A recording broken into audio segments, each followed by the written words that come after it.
Hi, readers. Welcome to Novels with Nat.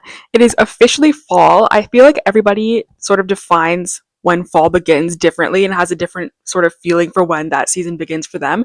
Some people start like beginning or mid August. That's a bit early for me. So for me, it's usually like beginning of September. So we are definitely there. And I'm so excited because fall time is prime thriller reading season. And I love reading thrillers. It is my favorite genre. And so I thought today I could sit down and talk about some of my recommendations for thrillers that I feel like are perfect to read in the fall.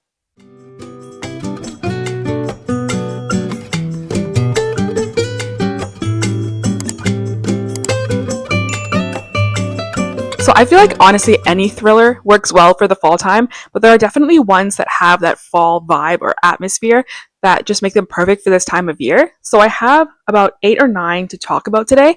So let's go through them. Hopefully you can get some ideas for what to put on your fall TBR if you're looking for a thriller, and let's just chat about these books for a little bit.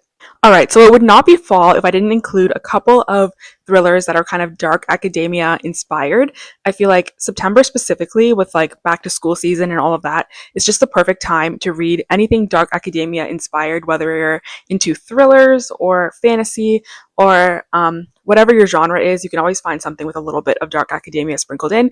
I'm into thrillers, so I'm going to talk about two of my favorites. So this first one is one of my favorite thrillers of all time, and it is They Never Learn by Lane Fargo. This is my absolute favorite book by this author. She also wrote The Favorites, which came out, I think, earlier this year. If I'm not mistaken, I haven't read that one. It's not a thriller. This one is, and I really love this one. In this book, we're basically following a main character named Scarlett. She is a professor at a university, and every year she tries to seek out the worst man on campus and she unalives them. So she is kind of like an academic serial killer, if you want to put it that way. I just loved this book so much. You have that like university setting, but you also have such a strong, devious female main character, and the writing was so good. I just absolutely devoured this book. Definite 5 stars. I would 100% recommend it for the fall time. It just really gives off that vibe of back to school for me. So I would definitely recommend this one this fall. All right, next up we have a book by Alex Michaelides, and it is The Maidens. This one is also like dark academia, back to school type of vibe, so I included this one for perfect fall time. In this book, we're basically following a professor who is at Cambridge University. And he has like a secret society of female students who are kind of like admirers or followers of him, and they call themselves the Maidens. And then we have our main character whose niece is a student at this school, and her niece's friend goes missing.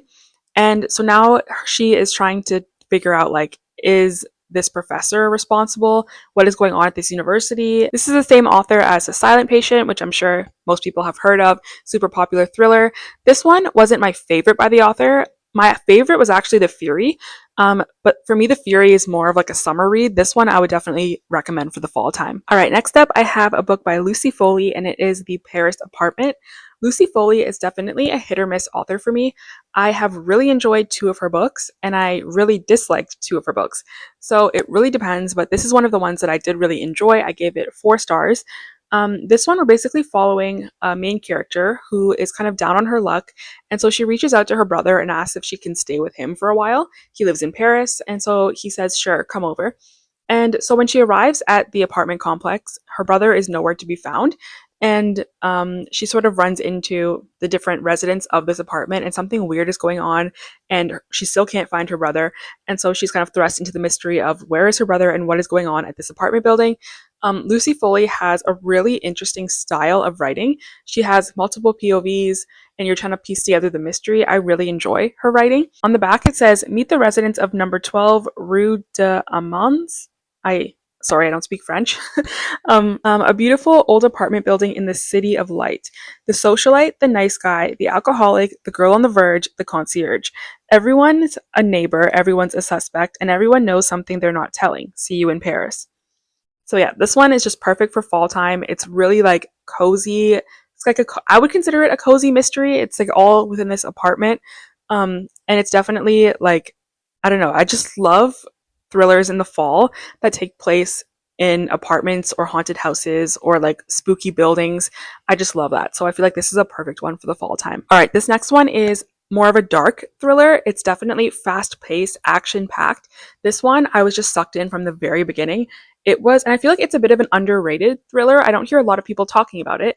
And it is The Chain by Adrian McKinty. This book has such a unique concept. This one, I feel like maybe toes the line between thriller and horror a little bit. In this book, the basic concept is one day you get a phone call, or our main character gets a phone call, and their child has been abducted.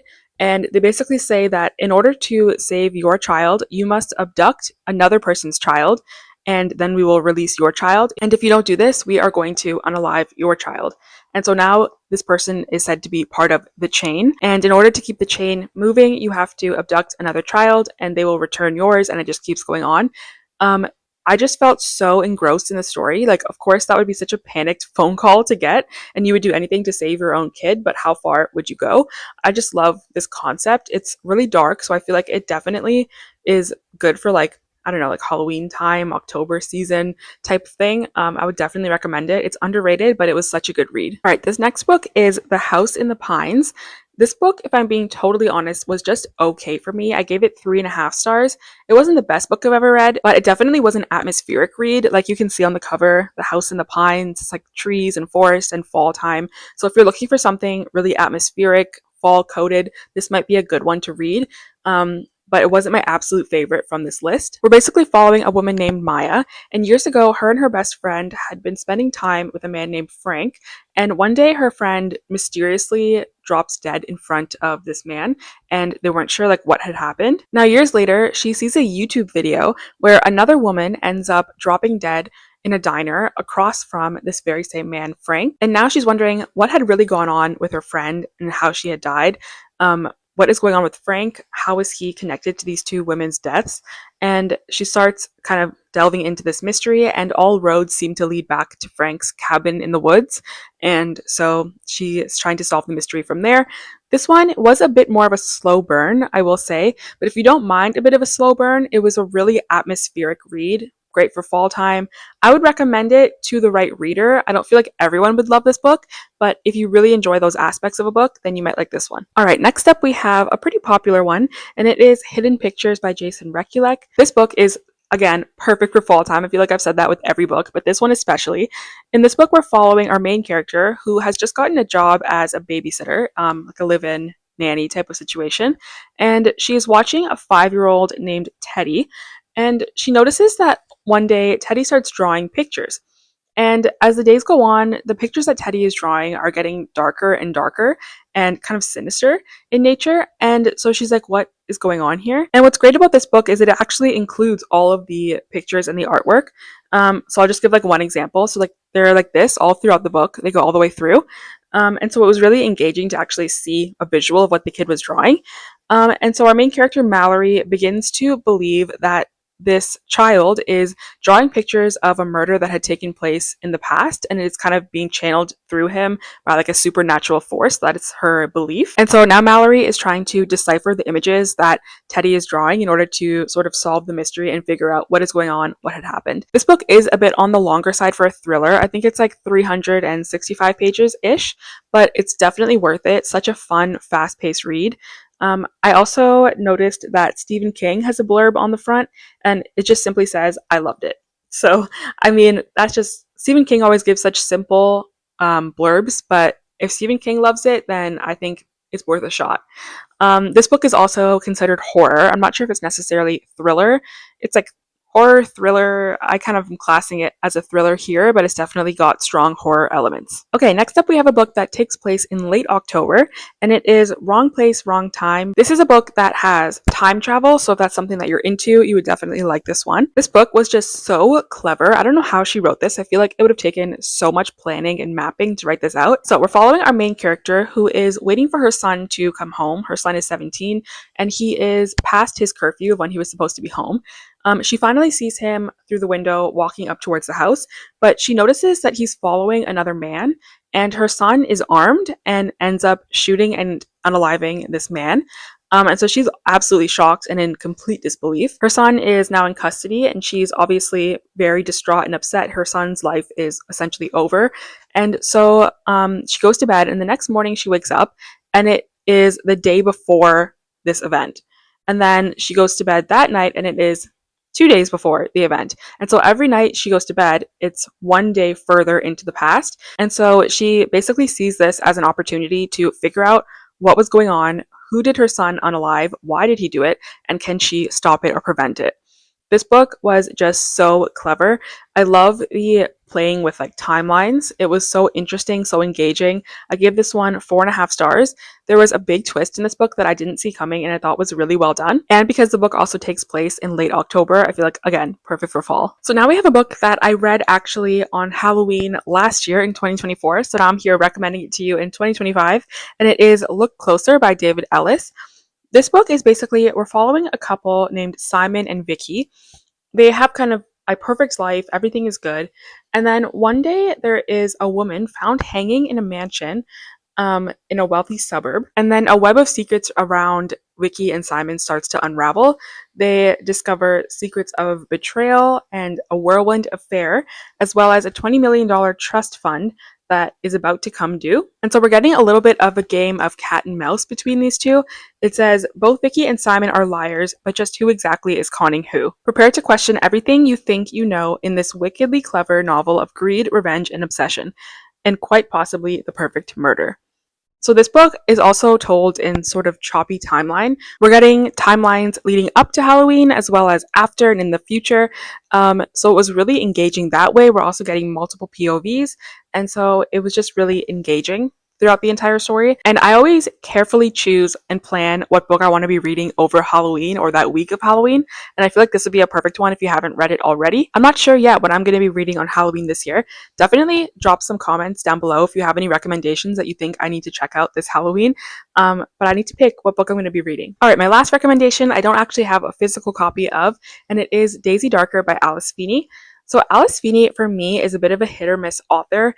I enjoyed Daisy Darker. I think I gave it 3.5 stars. I wasn't a huge fan of the twist, if I'm being perfectly honest, but it was a fun ride. It was really atmospheric. So in this book, we're basically following our main character, Daisy Darker, which I absolutely love that name. I feel like it's such a unique and cool name for a thriller character. So the Darker family is basically gathering at their grandmother's cliffside, sort of gothic house, and they're gathering for her 80th birthday. And then when they all arrive there, the tide comes in and they're actually not able to leave the house, and they're all kind of trapped there, and they are completely cut off for the next 8 hours. And then once midnight hits, their grandmother is actually found unalived in the house, and they don't know who did it, what happened. And as time goes on, more people are found dead. So it seems that there is somebody in there that is picking them off one by one. It's kind of that classic Agatha Christie style of writing, murder mystery. And so everyone in this family has their secrets. They all have a past, and we're trying to solve who is the person that is picking them off one by one, what is going on. It was just a really fun, engaging, atmospheric story. I believe, I'm not 100% certain, but I'm pretty positive that this one takes place on Halloween night as well. So again, this one would probably be a good choice for Halloween if you're looking for a book to read. I also will say I really did enjoy this one on audio. I listened to it on audio. And it was a really good audiobook. I really had a good time with it. So if you're going to pick this one up, check out the audiobook. It was really good. All right, so that is all of the recommendations I have for you today. I hope that you found something in this video that you might be interested in reading this fall. Also, I'm looking for recommendations to pick up this fall, specifically thrillers. So leave any recommendations in the comments below that you think I should read that would be perfect for fall time, or that you think other people should pick up this fall. I'm really looking for books that are atmospheric, that are like cozy, that maybe take place in the fall time, something like that. That's what I really look for. Or even something that's slightly like crossing into the horror genre. Those are all things that I look for in September and October. So leave a comment if you have any recommendations for something like that. I'm so excited for the fall time. I can't wait for fall reading. I have a lot of fall video ideas that I'm putting together. So please, if you could subscribe to this channel, keep an eye out for any more videos coming from me. Thank you so much for watching this video, and I'll see you in another one very soon. Bye.